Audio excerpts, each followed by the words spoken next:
Figure it out. Hello, this is Adam Koralik from Figured Out Productions. The following video is a video of some kind, and I hope you enjoy it. Hey everyone, welcome to the FigureItOutcast for September 2023. I am your host, Adam Koralik, and I am joined today by Joseph Tamburino. What's up, dude? Hey Adam, things are going pretty well. Thanks for having me on. Thanks as always for joining. So for those who are brand new here, this is a Patreon-backed podcast. So those who get it early are Patreon backers. If you are a Patreon backer, you also get access to all my video content early. But if you're listening to this on YouTube at near the end of the month when it came out, I appreciate you listening and thank you as always for the support. But if you ever want to consider joining Patreon, it's available. You get early access to videos, you can get shout outs, you can get subjects on this podcast, and of course you can be on it, which is exactly what Joseph here did. So again, thank you very much, Joseph, for that. Yeah. So I do want to get a couple things noted out of the way here. Rob is unavailable this month. He is dealing with other life matters, so we will not be seeing him currently.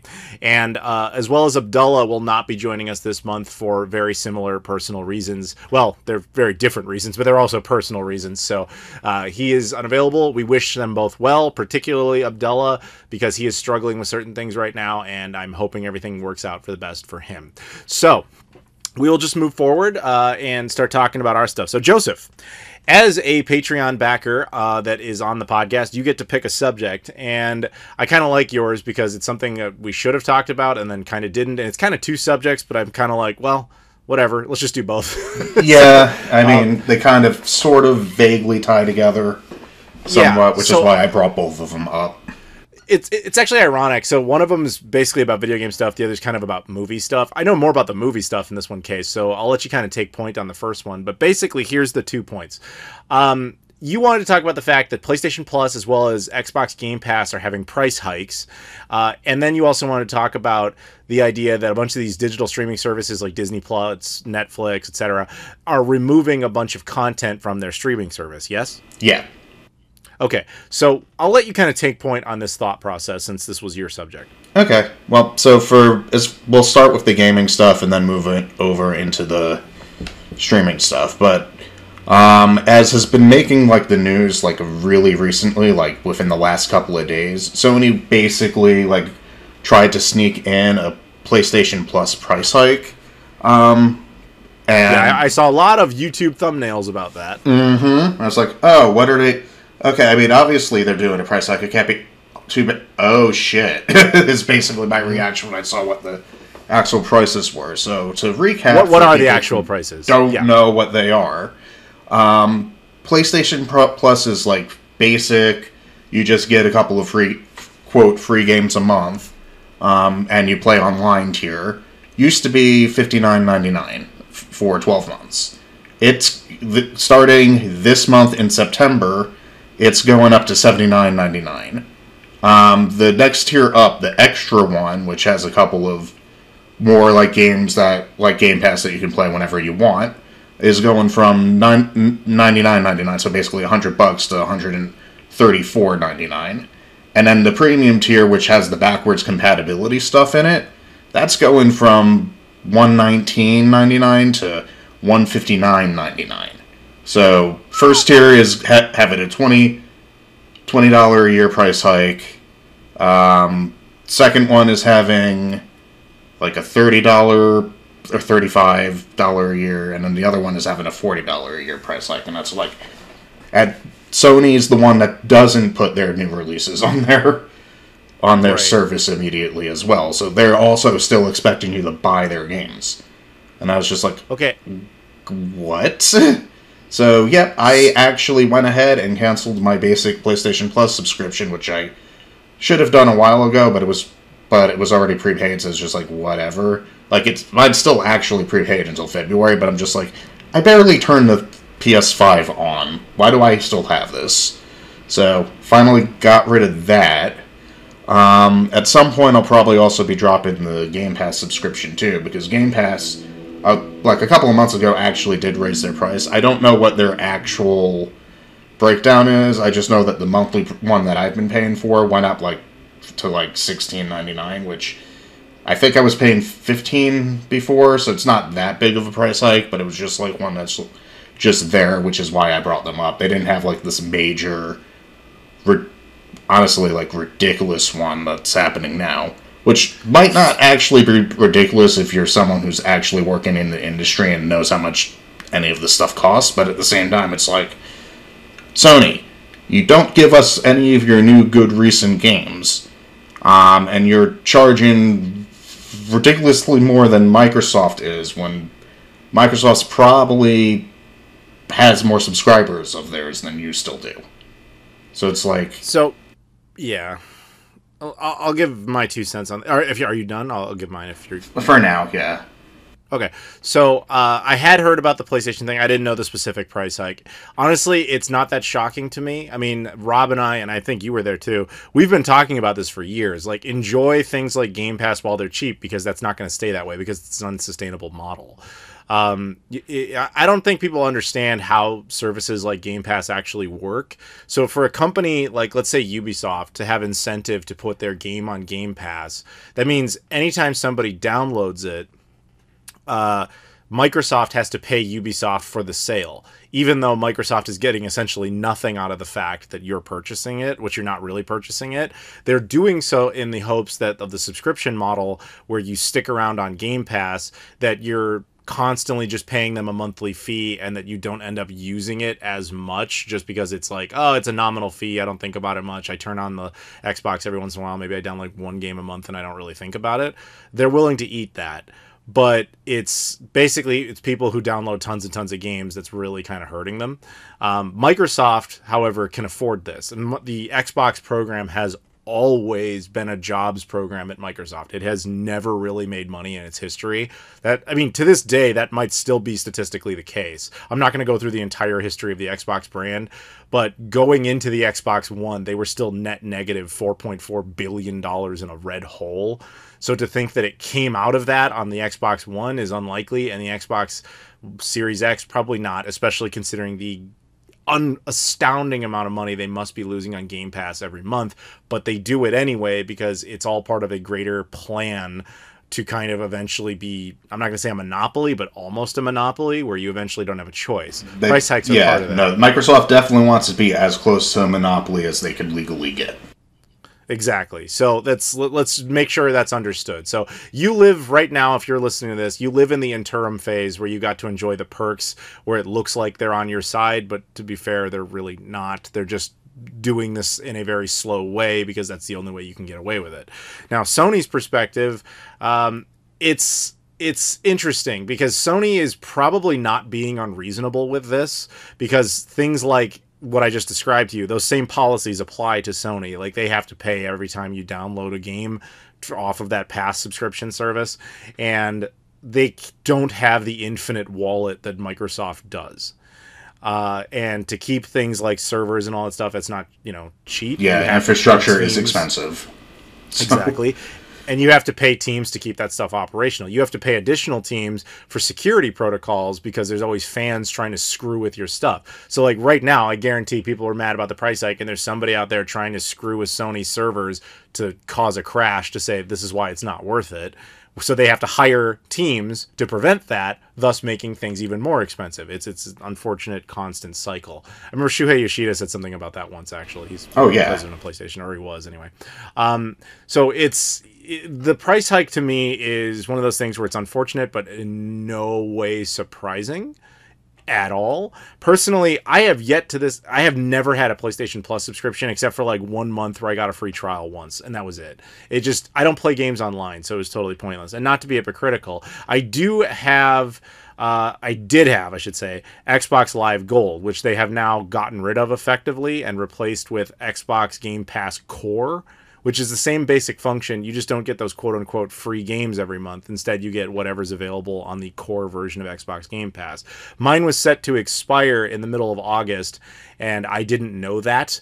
I just suddenly got an email saying, "Thank you, your subscription has been renewed." And I was like, crap, because I wouldn't have renewed it. Right. But it's an annual subscription. It was $60, so I basically just lost $60 on something I'm not going to use, because I don't even know why I still had it. To be completely frank, I never use it, which is exactly what they're banking on. They like people to subscribe to it and basically never use it. So I unfortunately fed the beast there, and I didn't mean to, but it happens. So whatever. But yeah, it's just I guess what I'm saying is nothing about this is all that surprising. I mean, this is kind of almost a segue into the next subject. Oh yeah, no, I'm not surprised. Like, I'm just the way that Sony went about announcing it just pissed me off.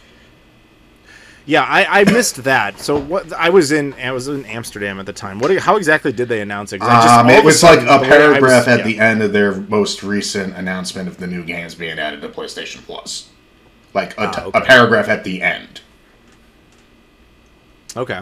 So it's just by the way, if you didn't actually read this blog post, we're raising the prices. Which a lot of people would just look at the headline, the headlines.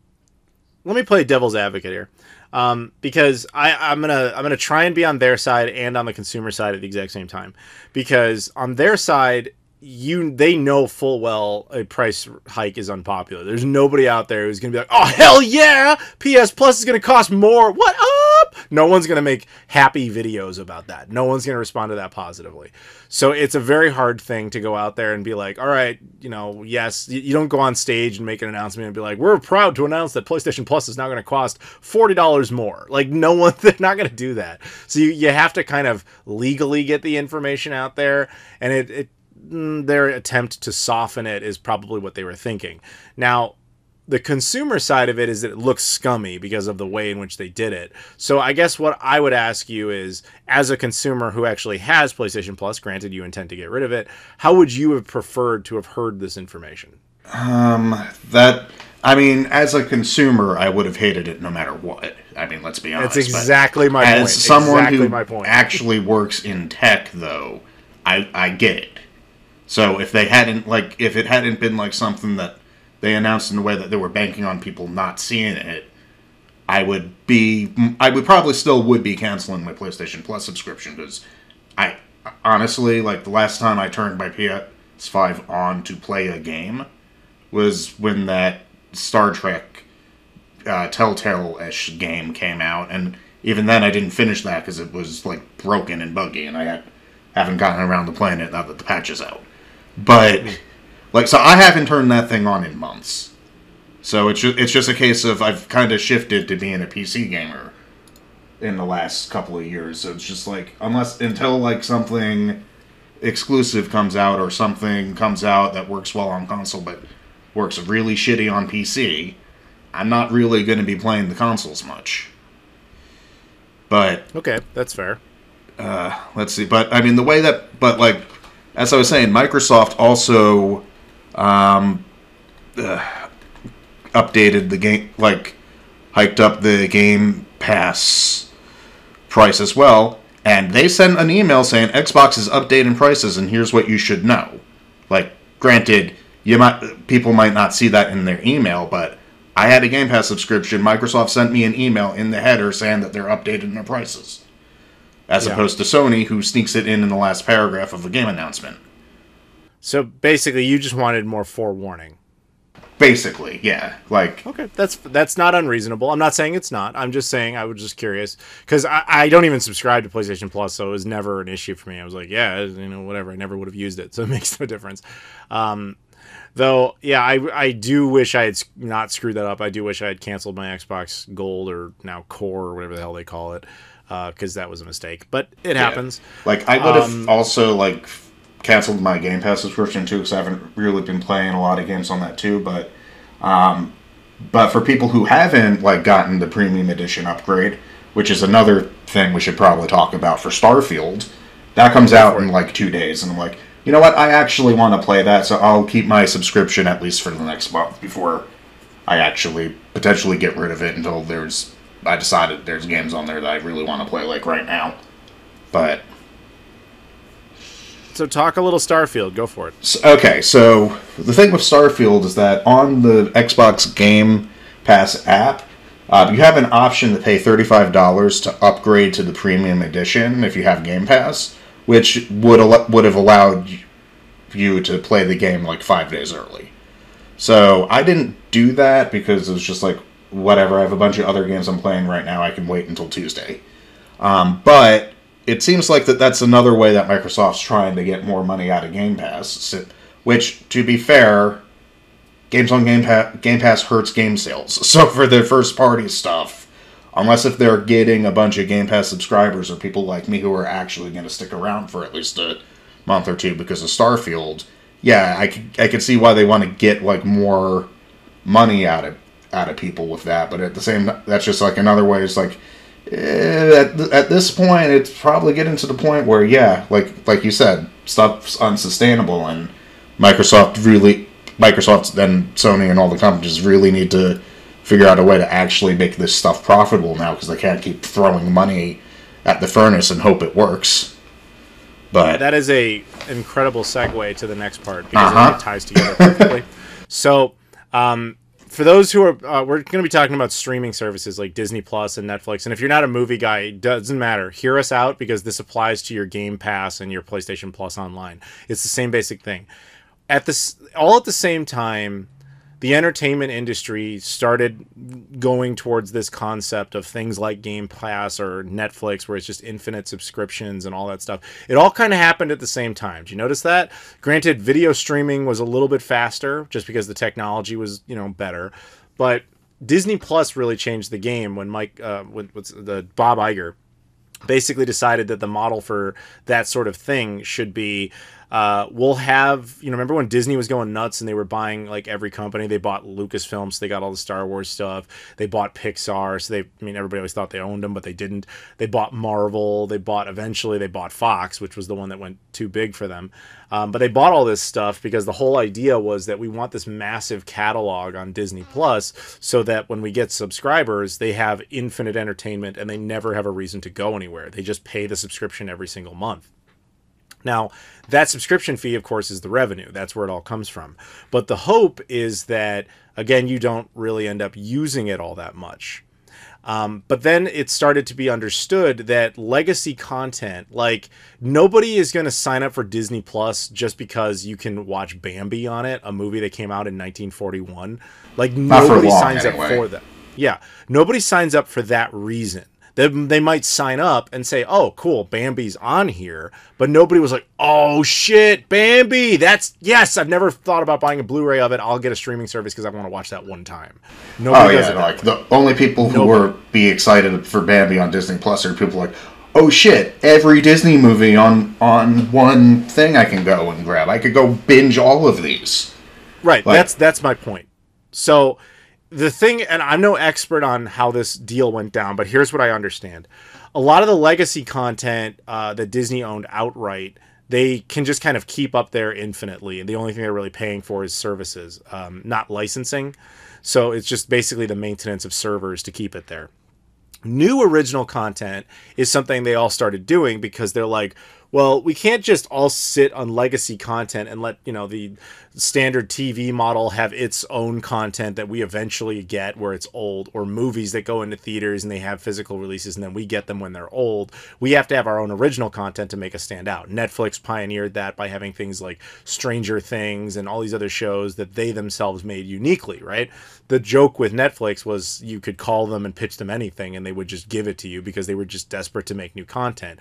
Disney Plus eventually had the same problem, and that's where they hit it big with Mandalorian and stuff like that. What they eventually realized was that they were hoping people would sign up for these services and just stick to the service and never leave and just not use it much. Because here's something you may not know. Since Disney Plus created The Mandalorian, everyone who watches it has to receive some level of royalties because it's an original program for that service. The same goes for things like Netflix. That's actually what the current writer's strike in Hollywood is about, is the fact that a lot of those people are getting screwed on their share of it. So that's why you got a lot of shows and movies that were all Disney Plus or Netflix originals that just suddenly vanished. Like, remember that Willow show that Lucasfilm made? That show was on Disney Plus for 3 months before they removed it. It was created for Disney Plus. It only survived 3 months because it did not do well. And then after it was just sitting there languishing, it meant they had to pay the team who created it every single day for it to sit there and have nobody watch it.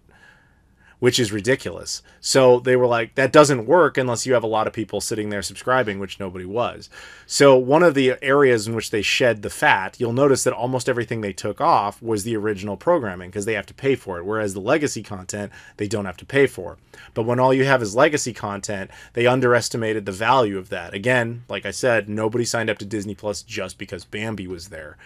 As I understand it, the only thing they got out of the Fox acquisition that has actually proven profitable for them, and I guess it shouldn't be that surprising, is The Simpsons. People do actually sit there and binge watch The Simpsons, and that's about it.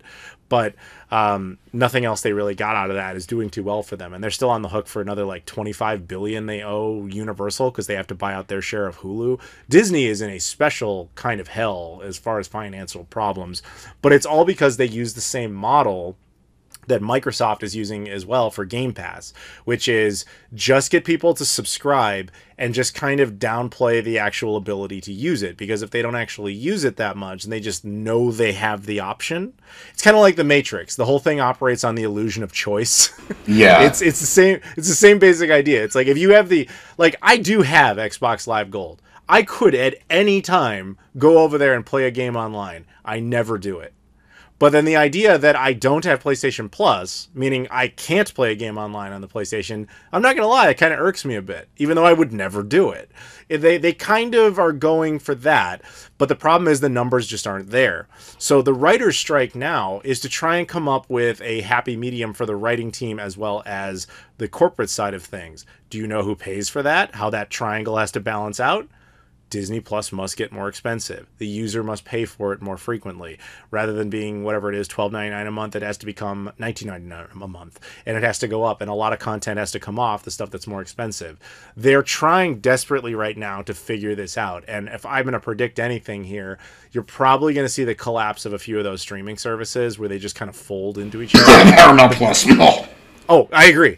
The big mistake that everyone made, and it was definitely Disney's fault, was that Netflix kind of embodied a perfect idea where you didn't have to deal with the whole cable thing. You just had this one service and everybody paid for it and everybody went there and profits were just kind of shared out evenly.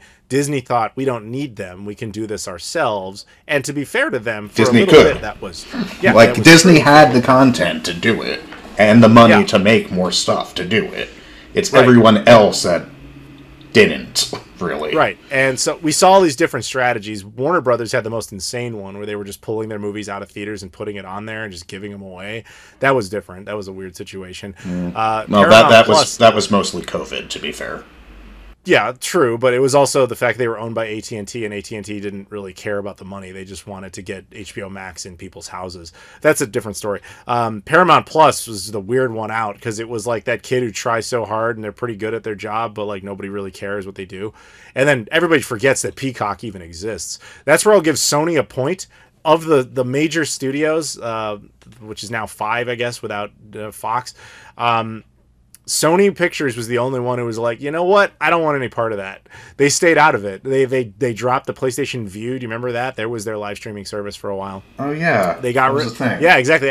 Everybody forgets that. They had Sony Pictures had a live streaming service, much like Netflix or any of these things, and it was called PlayStation Vue because they were just putting the word PlayStation on everything to try and make it sell better. It did not work. They dropped it, and to Sony's credit, they signed a deal with Netflix and said, this is where we're going. We're not messing with this model. Just give us money, and we'll let you run this thing for us. Sony was the smart one here. And so... Was Sony actually the smart one, or just realized that they didn't have enough money to do that and everything with PlayStation? That is a possibility, but either way, they made the correct call there. Whether they did it by accident, they still made the correct call. I'll give them credit where credit's due. So, ultimately, Sony's probably in the best position of all of them, at least Sony Pictures, because they don't have to deal with this problem. The first one out, I would have to imagine, would be Peacock. I would imagine they're going to fold probably back into Netflix, because they already were there. I mean, the fact that Peacock took The Office away from Netflix is what's killing that show's reputation. People are, less and less memes happen for it now, because people aren't really retaining it anymore, because nobody has Peacock. And no one's putting it on in the background, because no one has Peacock. Yeah. Right. It was a golden goose show where they were just making tons of money by letting it sit on Netflix, and they bet all of it on it being the show to bring us to Peacock. And we're like, well, no, the show's been out forever. I'm not going to go there just for that. Meanwhile, I think Seinfeld, which is also owned by them, they left on Netflix because of a separate deal that Larry David made or something. I don't really remember the deal, but whatever. Point is, I would definitely see them dropping first of all of them. Disney, I think, is going to go down swinging. I don't think they're going to give up on Disney Plus anytime soon. No. But if they were smart, they would do that. And yeah, they're going to obviously come up with a solution to this, but I think we're just in this interesting phase where we're watching this battle happen in real time, kind of like we were watching HD DVD versus Blu-ray for a minute, or Betamax versus VHS, and like this is just an interesting phase of history. You know, there used to be back in the day when aviation was starting, there used to be these court cases trying to determine like which kind of companies were allowed to fly planes, and like, you know, like only like certain airlines should be allowed to work at certain cities. And it was like this strange idea where, you know how now you can take like one airline, it can go to like any part of the country or whatever, there's no rules against it. It used to be a thing where like, okay, well, you know, say United Airlines is only allowed to have the Midwest, and Delta is only allowed to have the East Coast, and whatever, you know, American Airlines can only have the West Coast. And it's like they eventually settled all that because it's like that's just stupid and impractical. So that's the kind of thing I think we're going to get to eventually with this. They have to hemorrhage their money, and unfortunately the way it's going to balance out is prices are going to go up for us. So one of the big things they apparently didn't anticipate was ambivalence, customer ambivalence on which streaming service you have. So a lot of people will be like, oh, there's this show coming out on Disney Plus that I want. I'll subscribe for 1 month and then drop the subscription immediately, which is exactly what's hurting them. They were hoping people would just stick around indefinitely, but people just are like, I'm willing to pay for like one a month, so I'll just swap between which services I want, and that doesn't do them any good. Yeah, I'm like the one person who actually did what the various services like actually wanted. Like, I have a Disney Plus subscription. I have Amazon Prime. I have for the shipping. I just happen to get the video. I have Paramount Plus, and I haven't canceled them. I probably should at some point, but I'm also in a position where the money each month isn't really that big of a deal to me. So it's like, good for you, man. Yeah, but not everyone's in that boat. And honestly, like the way things are. Although, honestly, I don't know how much longer Paramount Plus is going to be a thing. They did merge with Showtime, so they might actually... So, that happened. But at the same time, they're like, Paramount Plus could be pretty much known as the thing that you get because you want to watch Star Trek. And one of the things that they removed was Star Trek Prodigy, which is a show that was created for them in Nickelodeon, which is basically, to put it into comparison, is basically supposed to be the Star Wars Rebels to Star Trek. Sure. Oddly enough, they're still finishing up the second season. I don't know where the hell I'm going to be able to watch it, but they're still making it, even though they pulled season 1 from Paramount Plus. And I guarantee you they pulled it for the same reason Disney pulled a bunch of stuff. It's just, oh, right, we have to pay a lot of extra money for this to sit here because it was made as an original. Oh, yeah. They're going to have to work all that out. And what my guess is what we just said, I think a few of these services will just roll into each other, and they'll just end up agreeing on price hikes. They'll settle something with the unions of the writers, and it'll ultimately just mean like, okay, you won't have to have... The compromise will probably be something like, okay, you don't have to sign up for 5 different streaming services. You can sign up for like 1 or 2. But it'll be like $50 or whatever. Exactly. Instead of being like $12.99 a month, it's going to be like, you know, $49.99 a month, but at the same time it's like you get like all of them at once or whatever is probably the type of deal they're going to have to strike. It's also interesting that what was born out of this, at least from the Disney Plus angle, is all of a sudden a bunch of those Disney Plus exclusive shows, Mandalorian, Loki, WandaVision, all of a sudden Disney announces they're all getting like 4K Blu-ray releases. That's weird. I didn't... Well, I didn't know that Disney was doing that. I thought Disney was the company that was stopping physical releases. Nope. Disney, they're stopping in Australia, which is ironic as hell because that's like the physical mecca for Blu-ray. But no, you can look this up. They announced physical editions of like some of their biggest Disney Plus shows, and that tells me they're like, all right, we're not making any money off of it on streaming. Like nobody is still buying Disney Plus just for Mandalorian anymore. So they're like, let's try to get more money out of this show that we still owe a ton of money on. Physical editions, there's a bunch of nerds who will buy that. So even though we shit all over it for years, let's take their money, which is actually good. It's kind of a weird win. Again, going back to Paramount Plus, like as soon as they announced Star Trek Prodigy was gone, it's like, okay, well, I'm gonna go buy the Blu-rays of the half of season 1 that's out, pre-order the season 2 Blu-rays, and while I'm at it, get what I don't already have of Discovery and Strange New Worlds. So yeah, exactly. It's actually a really weird, significant win for physical media. And you guys know on this channel how much I am a proponent of physical media. Remember that digital content is not property. You do not own that. They have the right to take that from you anytime they feel like it. And this is absolute proof of that. Your physical media may not be impervious, and no one ever claims it is. That's a common thing I see in videos where I'm talking about digital versus physical, and people are like, well, you can get disc rot. I'm like, yeah, of course you can.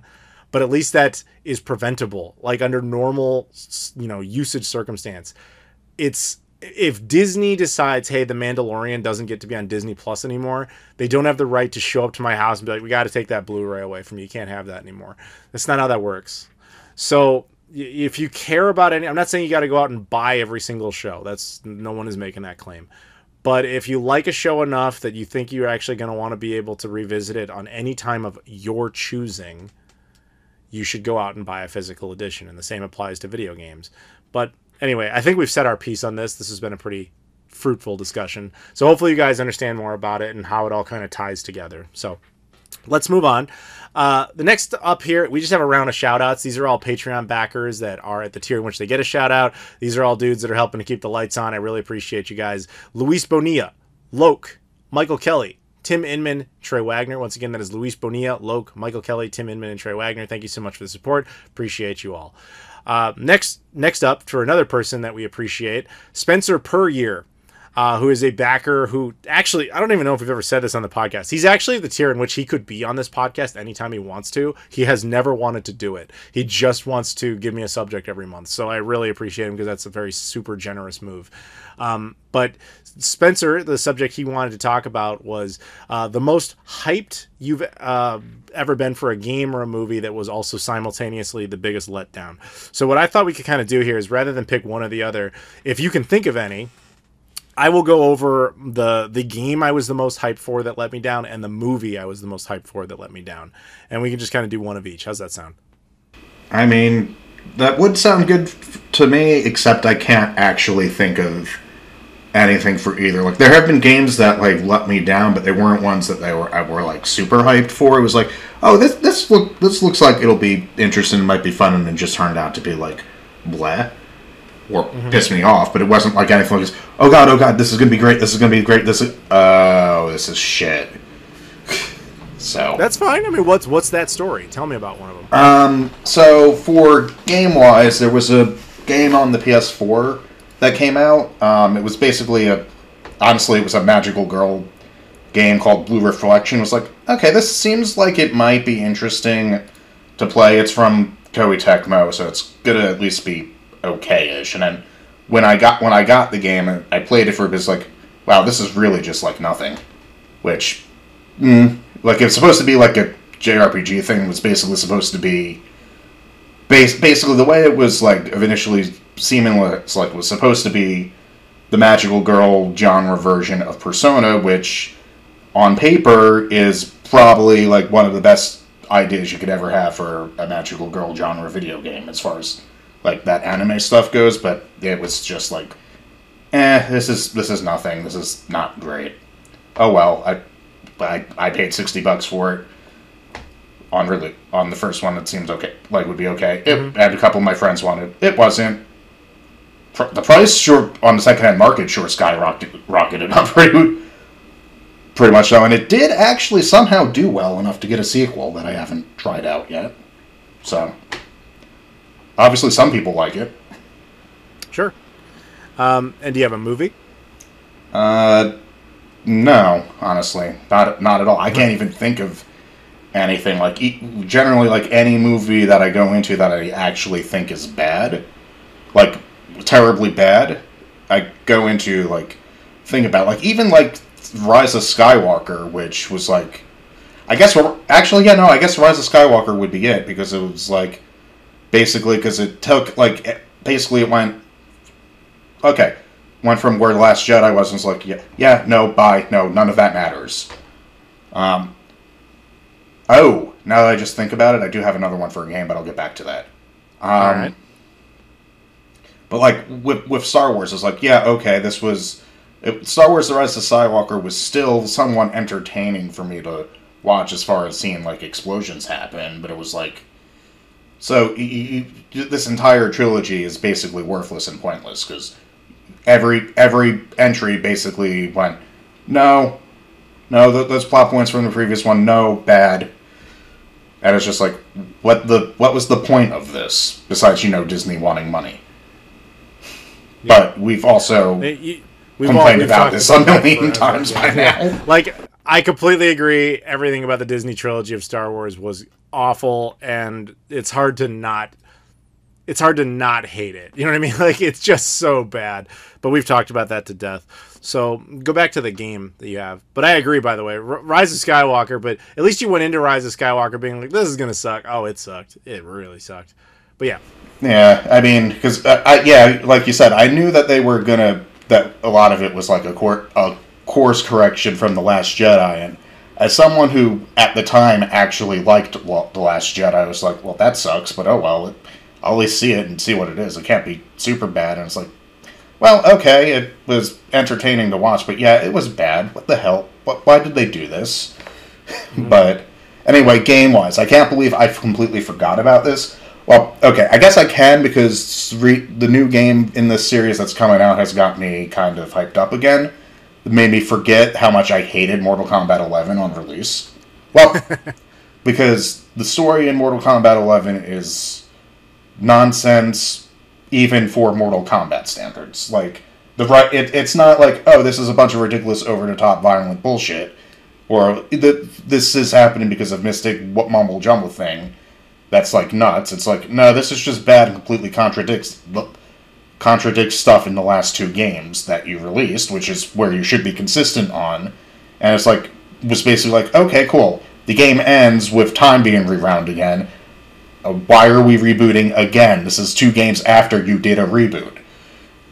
Like, but then now we're seeing Mortal Kombat 1, and it's about both of them are like in-universe reboots where like time gets reset or time travel happens. And for what I've been seeing on Mortal Kombat 1, which, the stupid title, why the fuck do you do this, NetherRealm? But ask Microsoft, they taught them how to count. Fair enough, but this is the second time Xbox One named a game Mortal Kombat. Like, PlayStation, like, Mortal Kombat 9 was just called Mortal Kombat and was a reboot. Mortal Kombat 1 is a reboot-ish, timeline-wise, except not really, because you don't have to. You could probably jump in without any knowledge of how Mortal Kombat's been in the last decade and be fine. But timeline-wise, it is definitely continuing on from MK11's timeline reset. But at the and all like the plot stuff I've been seeing looks good. I'm actually excited to play it next month and see how angry I get when I actually play through it again. But besides that, plot-wise, I was also very annoyed by the whole like mobile game-esque microtransaction mechanics that were being shoved down your throat in MK11 as well, which I think is where more of my anger actually came from. Fair enough. Okay, so your answer is Mortal Kombat 11. Yeah, that's definitely worse than Blue Faction. Blue Faction was just, So my answers with this are kind of consistent because I think I've actually told all of these answers before, but I'll kind of consolidate them down. So when it comes to video game, I have kind of 2 answers to this. One I think I talked about very recently, which was the game that let me down the most, probably ever, was Twisted Metal 3 on the PlayStation 1. I think we talked about this, but basically here's my situation. Twisted Metal 2 was one of my favorite games like ever. In fact, until Shenmue came along and dethroned it, Twisted Metal 2 was always my go-to favorite game of all time. I absolutely loved it. Like, to the point where that game takes place in different cities around the world, London, Paris, whatever. Actually, I don't think it takes place in London, but it does take place in Paris for sure. And I remember wanting to go to Paris just to see how accurate it was to the game. And I used to bug my mom about that. Eventually we actually did go. Like, we actually did go to Paris. I mean, that wasn't why we went, but when we ultimately got there, I remember being like, okay, this is where the Eiffel Tower is, so this is, you can blow it up, so the Arc de Triomphe should be just down the street, which of course it's not. And it was like, it was such a significant game that I absolutely loved it. Absolutely loved it. And like, I was always, because of the way that game works, in the game, the Mona Lisa is displayed inside the Arc de Triomphe, which is of course totally not true. It's in the Louvre. But that game, I loved it. I absolutely loved it. So when the third one came out, which was not by Single Track, it was by 989 Studios, which Sony had made the brave decision to take the franchise away from Single Track, told them to go work on other stuff, and gave it to 989 Studios, which was one of the worst development teams in the history of PlayStation, if not the actual worst one. And they ripped the heart out of the franchise. Like, they just completely destroyed it. The game was terrible. It was totally uninspired. They fundamentally missed what the franchise even was. It was just an awful game experience. And I remember walking out of that, like, I sat there and I beat the whole thing as a kid, because it was one of those situations where I rented it from Blockbuster, and I was like, I'd been looking forward to this for what felt like years, when in reality, in child time, it was probably only really like a year. But like, I remember just being like, oh my god, I have to play this. Sat down and just played it all the way through multiple times, and I realized, like, this is a terrible game. The cutscenes were awful. Fundamentally didn't understand who any of the characters even were. It was just, it didn't have any continuity really from the previous games. It kind of acted like it did, but it didn't understand what they were. It was just a bad game. It was a bad game all around, and I remember it just really killed my love for that franchise. Like, I would kind of get a little resurgence when Twisted Metal Black came out, but, you know, I liked that, but it wasn't nearly on the level of what Twisted Metal 2 had done for me. And it was just, you know, that's at that point, it was too late to undo the damage. You weren't going to suddenly love Twisted Metal again. Yeah, especially because after that, they had actually done Twisted Metal 4 with 989 Studios, which was also terrible. And they did Twisted Metal Small Brawl with the company called Incognito, which was the same ones who made Twisted Metal Black. That was like a children's version, so I didn't really pay much attention to it. Twisted Metal Head On, and eventually we would get this like Twisted Metal Black kind of expanded version where you could like walk around as Sweet Tooth, but it was really just kind of a tech demo. And then we got that terrible PS3 game, but like it just never recovered. Now we actually have, funny enough, going back to our first subject, there is now a Twisted Metal streaming show on Peacock, incidentally. But yeah, so I absolutely hated that game, and it broke my heart. But I think I told that story as recently as maybe even last month, because I think we were talking about the Twisted Metal Peacock show. So my other answer, which I've also told on this, not on this podcast, but I have told it in previous videos, the childhood game before that like, I think the first time I ever understood that a game wasn't always going to be good. So one of my earliest systems was the Super Nintendo. And like a lot of people in my age range, that makes sense. I had Super Mario World, which of course is a phenomenal game, probably still remains in my top 5. As you no doubt know, it doesn't really have a true sequel exactly. Like, there's Yoshi's Story, which has the name Super Mario World 2 kind of slapped on it, but it's not. Yoshi's Story is the N64 one. You're thinking of Yoshi's Island. Yes, Yoshi's Island, forgive me. But it's not like a true sequel to it. It's just, they just kind of threw that name on it. But like, actually, funny enough, the closest thing to a true sequel we ever got was the unreleased Mario Wacky Worlds for the CDI, as weird as that is. But anyway, so at the time, the whole thing was like, where is the next Super Mario World? Where is it? What's going on? And that's when, you know, I remember back in that age, I was very young. I was probably like 7 or 8. I remember. You've definitely talked about this on your. Yeah, I talked about it. I think it was in my Super Nintendo recap video. So I'll just kind of truncate it a bit. But I remember being like excited about this possibility of a new Mario game. So I was saving up money.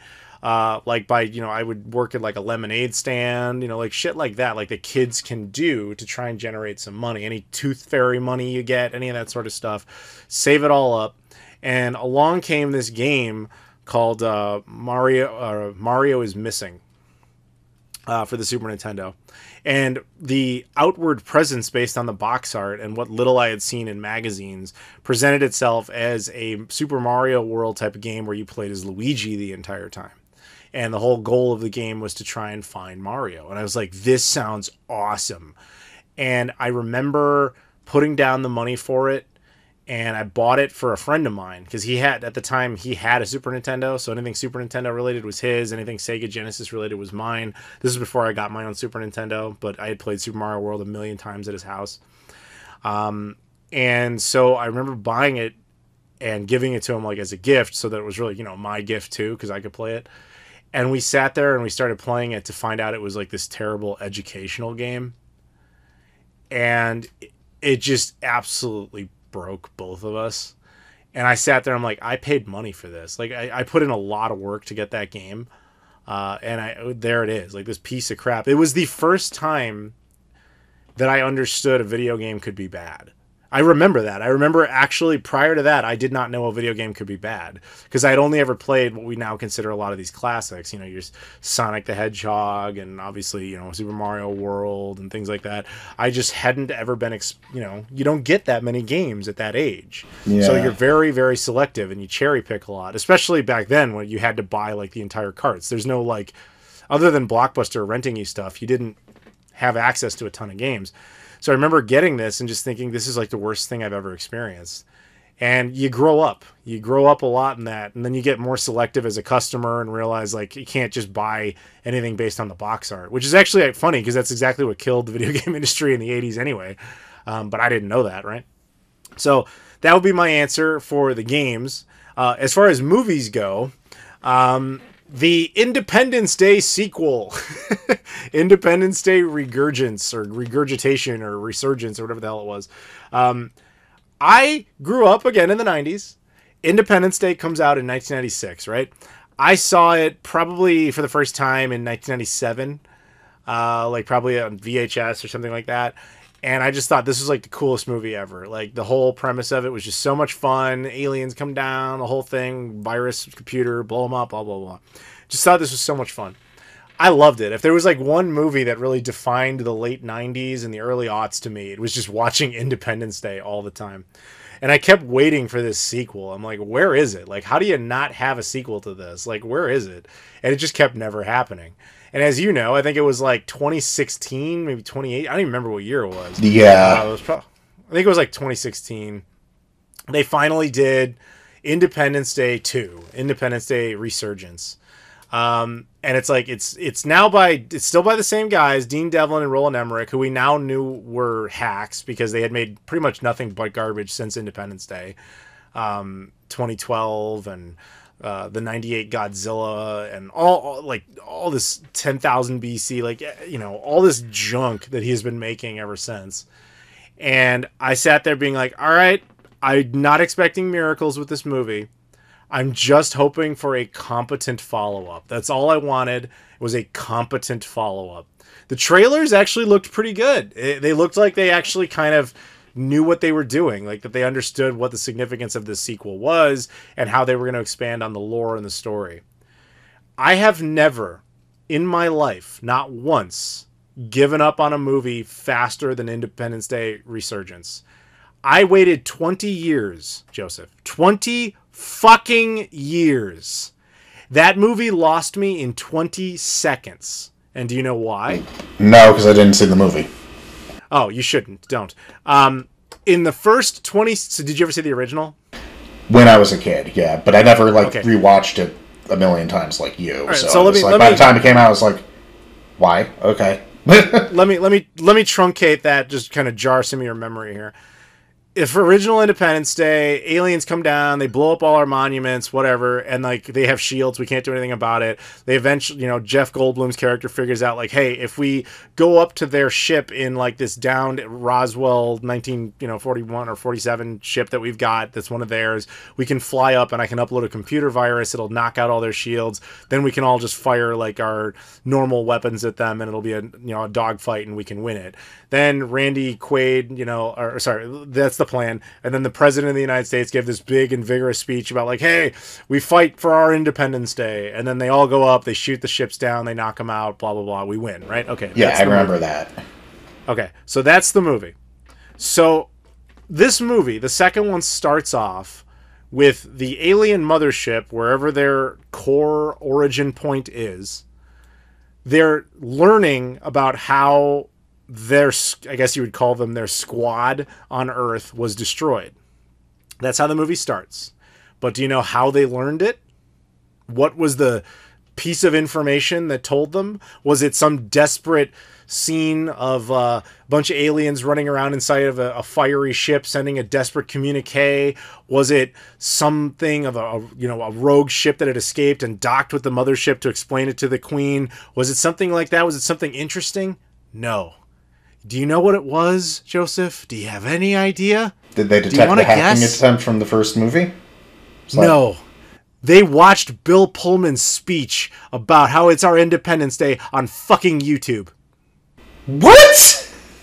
Yeah, it's pretty much that bad. It's the alien is like sitting there just like sees a distress signal from Earth, and all that comes up is Bill Pullman saying, "Today is our Independence Day." And then the alien freaks out and it realizes that they've lost. And I was, are you fucking kidding me? That's how you started this movie? I was already done. I was already done at that point. Like, I was already done 20 seconds in, and it got nothing but worse and worse and worse and worse and worse. Oh, God. It is one of the worst things I have ever seen.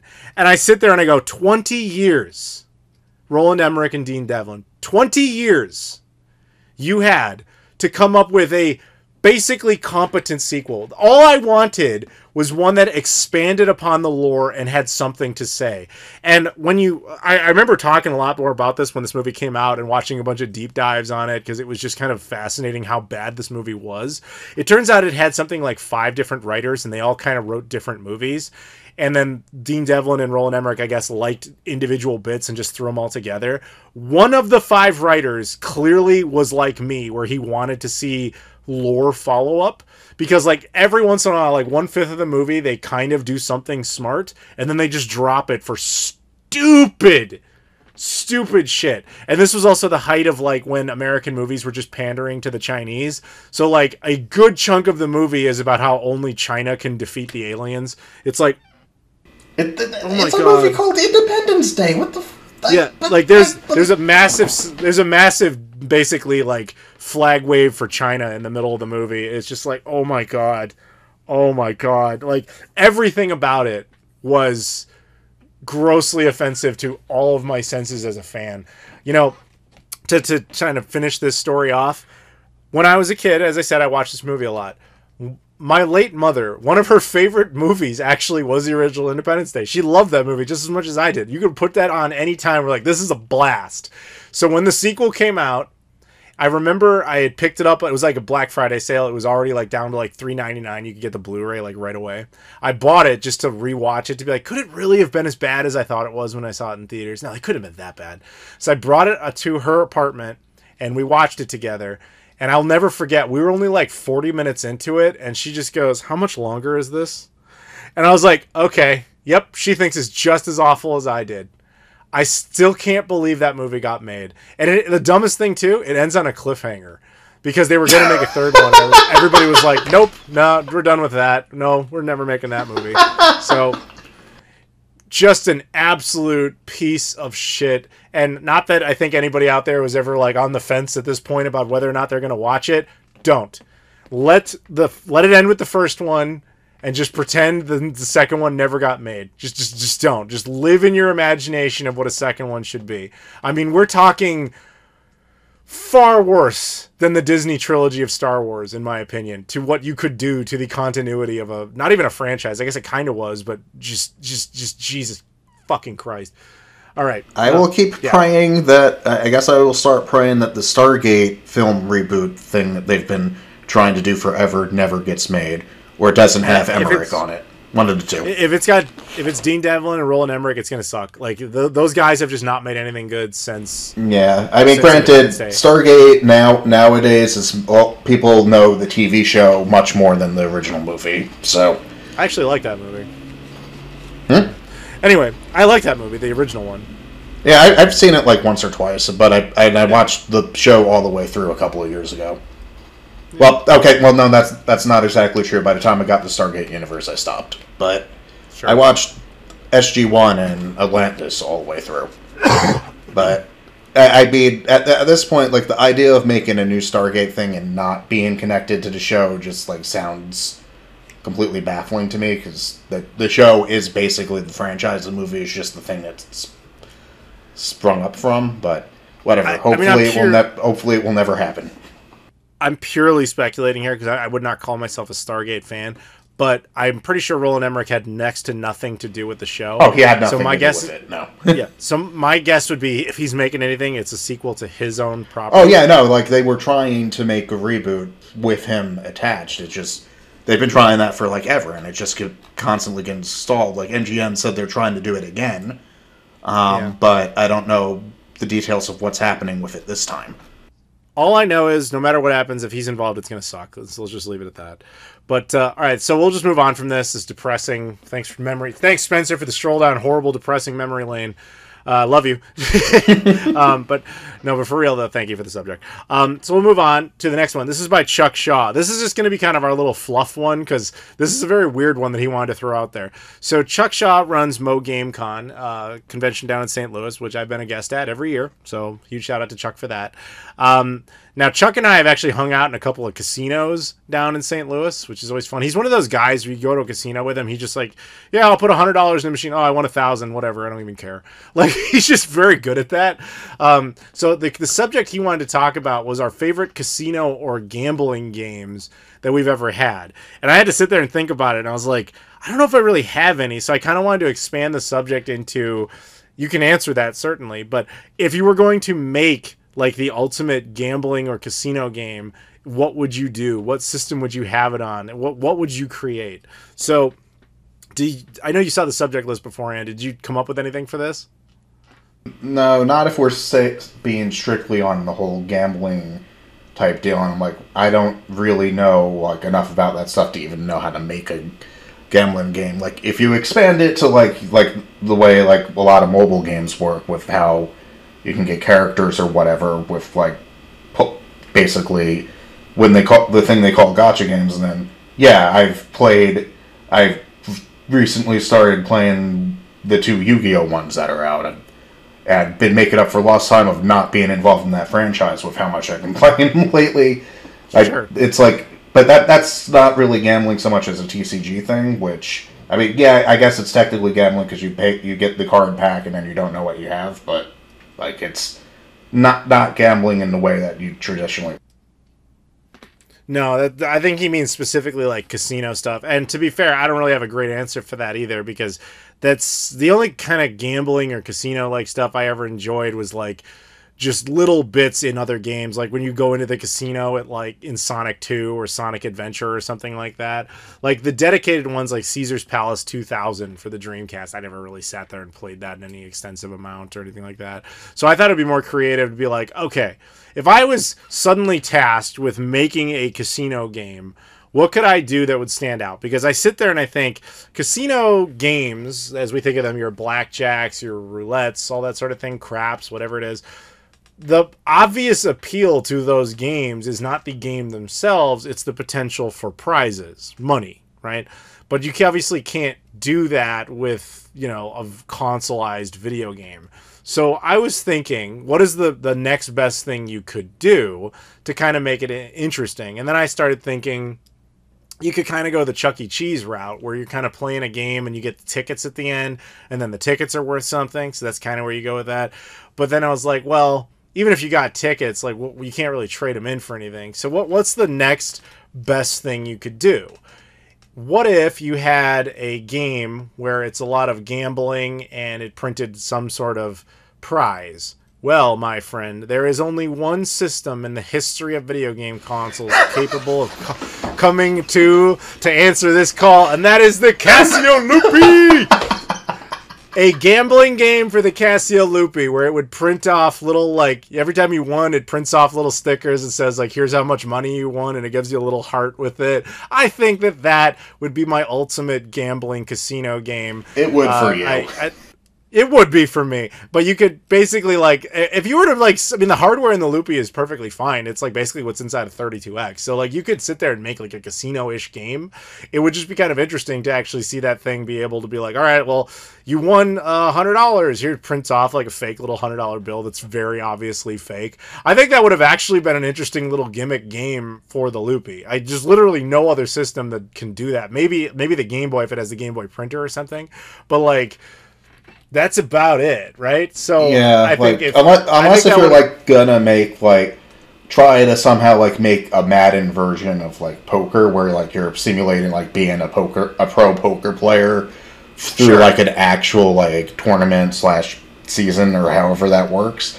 But that point, but in order to do that, you basically have to like you'd basically be making an RPG that uses poker as like its battle system and have to figure out a way to simulate like actually like successfully bluffing and stuff like that, which could be cool, but well, I think that is basically a thing. I think there are a lot of gambling games like that. I'm just saying the Loopy would be interesting because it could actually print off like winning receipts. That would be the cool thing. Now, the only way this concept could have worked in any sort of like more monetary capacity, because I want to actually throw this out there. There are gambling games, there were back in the day in Japan for the Dreamcast. I know this. Ones that would connect online. Off the top of my head, the most obvious one was a game. It's not even a game. It's like software called JRA Pat, which was like a horse racing thing where it wasn't even you played as a horse race. You could actually monitor active Japanese horse races and bet on them from the convenience of your own home. And then if you won, it was within their system and you could go pick up your winnings, right? So if in another universe where the Casio Loopy was successful and there was the Loopy 2, the Toopy, whatever you want to call it, it comes out and it has like, you can gamble online with this game, right? And then it could print off winning stickers if you actually won anything. And it would have, you know, QR codes or whatever, and you could take it down to some sort of casino and actually collect your winnings. That, my friend, would be the ultimate casino game. But something tells me that there's a reason they've never done that. Because there's nothing that actually precludes them this day and age to have a gambling game on, say, the Xbox Series X, where if you win anything, it connects to a server and says, like, yeah, he actually won, so if he comes in, he can come collect his prize. We'll send a code to his phone or whatever. Like, you could totally do that. I mean, the reason why they don't is because they don't want the government to be like, oh, there's gambling games on these consoles. Let's, like, take a look at everything. And, oh, loot boxes are definitely gambling. Buy. Yeah, no, for sure. Buy microtransaction economy. Well, at least within the United States, there's actually only a handful of places you could even legally do that. Nevada, obviously. Illinois, my state, actually has legal gambling now. Parts of New Jersey, so like Atlantic City. And then, funny enough, most of the U.S. territories. So you can do gambling in most of them. So like Saipan, so the CNMI for sure. U.S. Virgin Islands, I'm pretty sure. Yes, for sure. Yeah, I mean, I guess that makes sense. If gambling's not illegal federally, but is illegal in a lot of states. It's determined by states. It's not a federal crime. Yeah, so that's why the territories, it's legal, because it's not illegal federally. Yeah, exactly. And that's why it's only Nevada and Illinois. Hell, Illinois only legalized it a few years ago. So, and then I think Atlantic City is just a weird safe zone within New Jersey, because I think the majority of New Jersey doesn't allow it. But, so Nevada is really the only one that ever always said, yeah, this is totally fine, and that's because it was a state founded on it.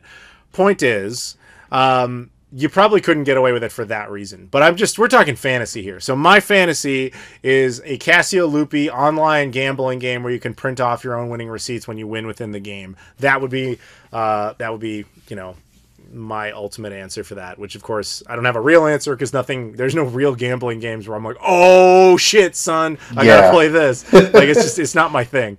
But the reason I think he brought this up is he's like, your gambling game would be one where you can just go around to the casino and press like take the winnings. Because what he and I did when we went to casinos, he would play games, right? And he could win some, lose some. What happens a lot of the time is that people will lose, but they lose and there's still like 4 cents left on there and they don't bother with it. They just leave it in the machine. So you can press cash out and it'll print your receipt worth like 4 cents. So I just kept going around the casino finding those and cashing out, and just eventually I collected about $10. So he was like, so basically that I got to make that game. That would be my game. Anyway, that'll do it, I guess, because I don't think there's much else to say on that. So So thank you. Huge shout out to Chuck Shaw for that. Thank you, obviously, to Spencer Purrier earlier. Thank you to Luis Bonilla, Loke, Michael Kelly, Tim Inman, and Trey Wagner. Shout out to Rob and, of course, Abdullah, even though they couldn't be here with us today. Hope they're both doing well soon. I want to thank everybody for listening. Again, it's a Patreon back podcast, so we do appreciate the support coming over, keeping the lights on, keeping us going here. We appreciate that. You also, like I said, get early access to videos. You can get shout outs, subjects, be on the podcast, whatever you want. Appreciate it. And Joseph, I want to thank you again personally for not only being a Patreon backer, but being the only one who could actually make the show today. So I appreciate that big time. Thanks again for having me on. Always. Thank you very much, everybody, for listening, and we'll see you all later.